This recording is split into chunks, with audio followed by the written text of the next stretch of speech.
এইভাবে চিনুন আপন রূপী ভয়ঙ্কর মানুষদের। সব শত্রুরা দূরে থাকে না, অনেক শত্রু কাছেও থাকে। তারা আপন সেজে থাকে, হাসি মুখে কথা বলে, কিন্তু পেছনে পেছনে আপনাকে ছুরি উঠায়। তারা সামনে ভালো, কিন্তু পেছনেই আপনার সমালোচনা করে। এরকম অনেক মানুষ আছে আমাদের আপনজন, যারা আপনাকে সরাসরি এসে সমস্যার কথা বলবে না, কিন্তু সবাইকে, গোটা দুনিয়াকে আপনার ব্যাপারে বলে বলে আপনার ইমেজকে নষ্ট করবে। আবার দেখবেন কেউ কেউ আছে যাদের আপনাদের সাফল্যের কথা শুনলেই তাদের আবার অস্বস্তি হয়।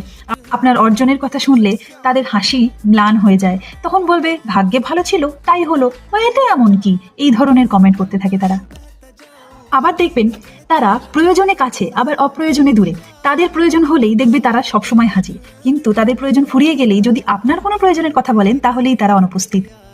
এইরকম করলে সম্পর্কটা যেমন কেমন একপাক্ষিক হয়ে যায়। তারা বিশ্বাস করে বলা কথা ফাঁস করে দেয়। আপনার যে দুর্বলতা সেগুলোকেই তারা অস্ত্র হিসেবে ব্যবহার করে। এরা আপনাকে মানসিকভাবে দুর্বল করে দেয়। এরা সবসময় আপনার উপর সন্দেহ দেখায়, আপনাকে মানসিকভাবে দুর্বল করে দেয়, এবং যাতে আপনি কোনো সিদ্ধান্ত না দিতে পারেন সেই ধরনের একটা পরিকল্পনা চালাতে থাকে। তারা চায় আপনাকে মানসিকভাবে দুর্বল করে দিতে। এরা চায় যেন আপনি আপনার নিজের উপর থেকে বিশ্বাস হারিয়ে ফেলুন। সবাইকে তো দূরে সরিয়ে দেওয়া সম্ভব না, কিন্তু চোখ খোলা রাখতে হবে মানুষ চিনতে হলে।